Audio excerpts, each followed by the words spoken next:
Okay, so this got tweeted before I went live today, but I saw it like literally right before I brought on my cam and said hello to you guys. I saw Niku retweet this, and I have no idea. I haven't even clicked on it yet. I have no clue if this is, you know, like stupid gaming website clickbait, which is very likely because they do that. But to just say like, hey, they gay, rather than like, why, what was the other one? Why Sora and Riku would make a better couple than Sora and Kairi. Like, let's really just like rile the fandom up and get the clicks. This was just like the romantic potential Pride Month pics, huh? So I'm curious, like, who wrote this article, what they say, how genuine it is, how clickbaity it is, if they spelled anybody's name right, because I've seen articles like this and like people's names are like characters' names aren't even spelled right.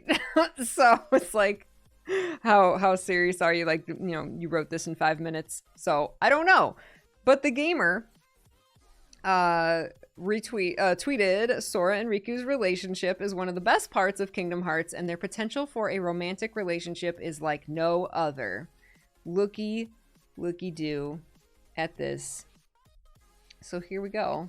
We're gonna read it on stream. I don't know anything about TheGamer.com. That's where this is. I'm sorry for the ads. I do not have an ad blocker. All right. Pride Month picks. Kingdom Hearts and the romantic potential of Sora and Riku. Sora and Riku's relationship is one of the best parts of Kingdom Hearts, and seeing it evolve into romance would make it come full circle. This was written by George Foster. Published 5 hours ago. I don't know who George Foster is, but hey, thanks. We like the representation. Here you go. Whoever edited this picture, well done. I enjoy it. I like it. This article is part of Pride Month. Is this the disclaimer? Pride Month Picks, a collection of pieces that aim to highlight queer representation across games, television, film, books, and more throughout June. Great. That's awesome. I'm so sorry for all the ads. Good Lord. Kingdom Hearts' community is one of the most passionate out there, constantly crafting fan art, fanfics, theories, and wish lists surrounding the belovedly weird JRPG. There is not a truer sentence than that.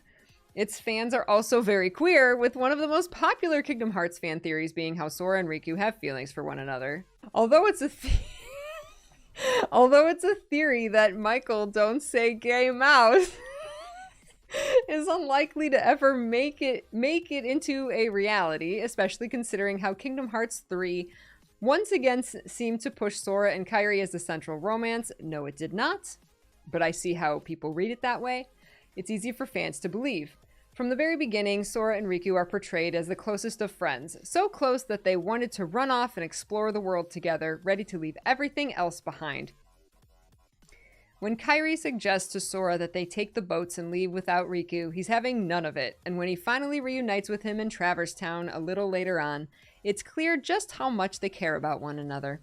The rest of the game is mostly spent fighting against Riku, but Sora refuses to ever give in and leave him to be consumed by darkness right up until the moment they lose each other as Riku redeems himself. Kingdom Hearts 1. Don't worry, Kingdom Hearts 3 is still gay. If you've never seen these, like, Sora is gay, Riku is gay, Kingdom Hearts 3 is still gay, these, like, it's just a compilation of clips of Sora and Riku being gay, of which there's a lot. So, if you've never seen those, they're freaking great. By the end of the first Kingdom Hearts, you could argue that they were just super close best buddies, sure, but Kingdom Hearts 2 made that a whole lot more difficult.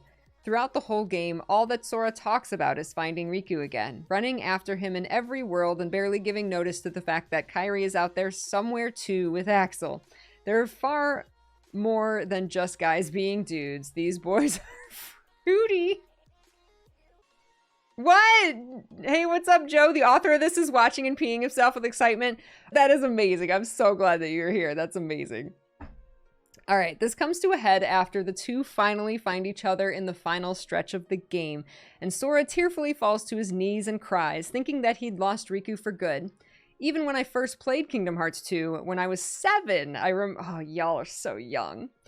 I remember feeling something different than friendship from this scene, and I always had this weird electric feeling in my stomach that never quite went away.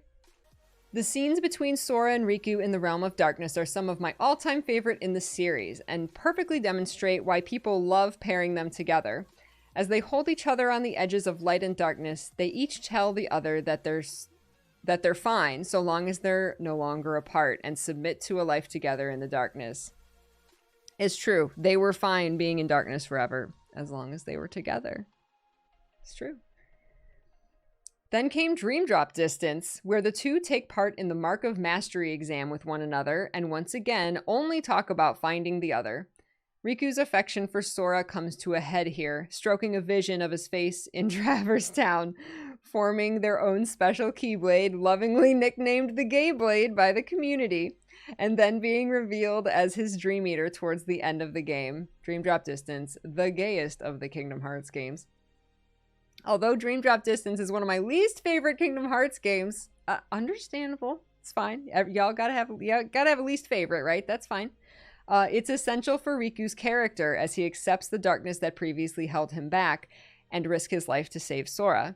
It's the perfect analogy for someone accepting their sexual identity, making the fact that it's fueled by Sora even more perfect. If you watch those scenes at the end of Dream Drop with it in mind that like he has finally accepted himself, he has accepted that he loves Sora, there's such beautiful scenes, like when Sora's sleeping and Riku's looking at him and kind of recalling their times on the beach together, and like I'm always it's my job to go and save him, it's my job to keep him on his toes, that kind of thing.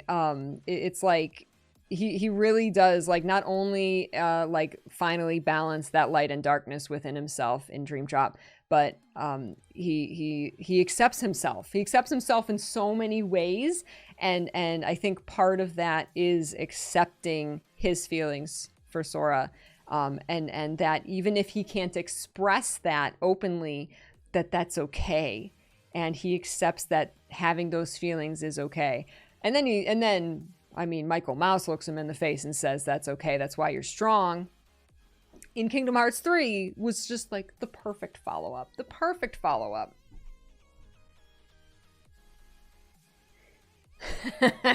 All Soriku scenes from KH1 to Melody of Memory. Now that one I haven't seen. How long is this video? It's 3 hours long! All Soriku scenes from KH1 to Melody of Memory. It's 3 hours long! Kingdom Hearts 3 pushes Sora and Kairi a bit more with the Paupu scene, depending on how you read it, and Sora's sacrifice for Kairi, but it still falls flat compared to the scenes that Sora and Riku share together. Sora arriving just in time to save Riku from Aqua just after he calls out his name is a great example, but even greater is seeing Riku sacrifice his life for Sora in the Keyblade Graveyard, spurring him to stop doubting himself and save everyone. It's no coincidence that Sora thinks the light that he's following to come back to life is Riku, which it is. Whoop, whoa. The ads are popping me all around. Okay, there we go.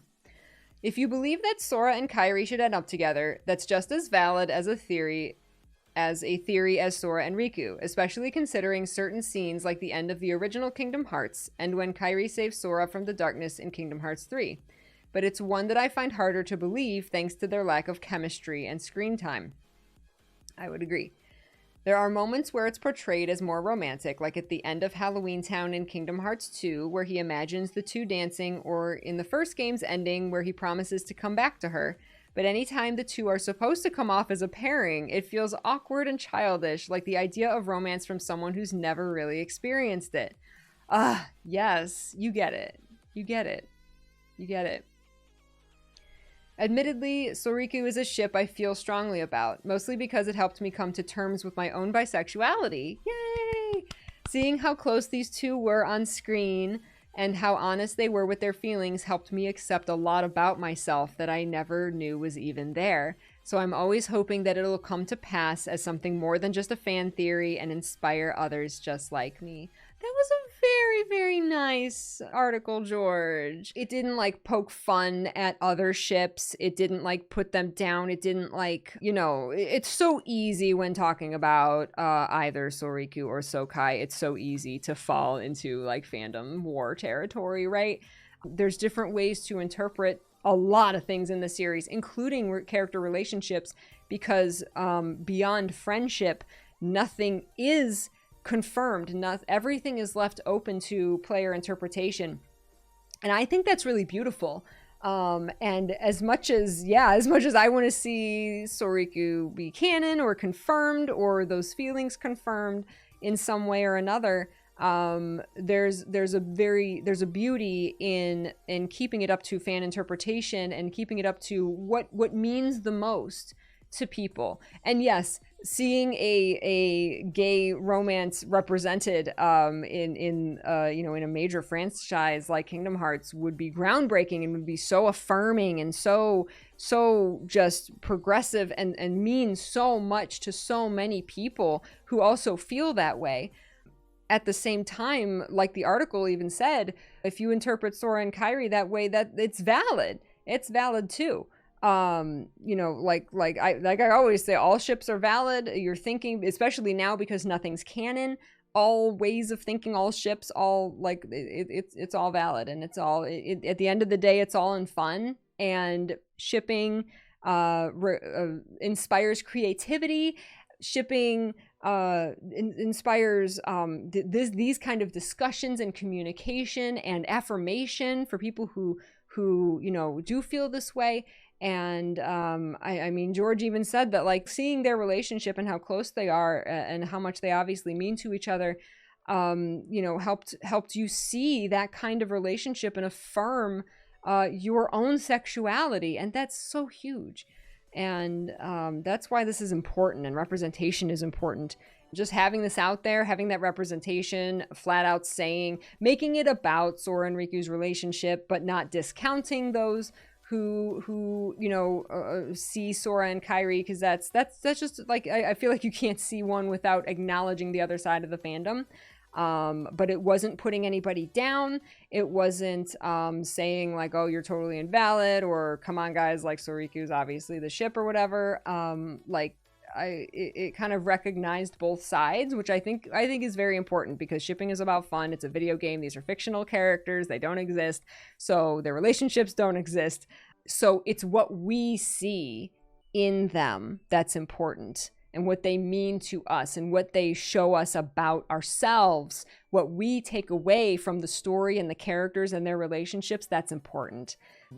I hadn't done that stuff since I went deep dove into like a pairing since I was a teenager, and it wasn't until playing Dream Drop, finishing KH3, catching up with the series, and falling head over heels in love with Soriku that I got back into that and got back into fandom and creating, and have made so many friends in the fandom, and it's just been amazing, and this just immensely enjoyable experience, and I'm so thankful for it. So just ship what you want to ship, love what you love, and just never put anybody else down for theirs, because as much as yours means to you, theirs means something to them, and they're valid for those feelings, just as you are for yours. So, fandom rules 101. Just don't be a jerk and just have fun. Just have fun. There's my TED Talk. Can I get some applause?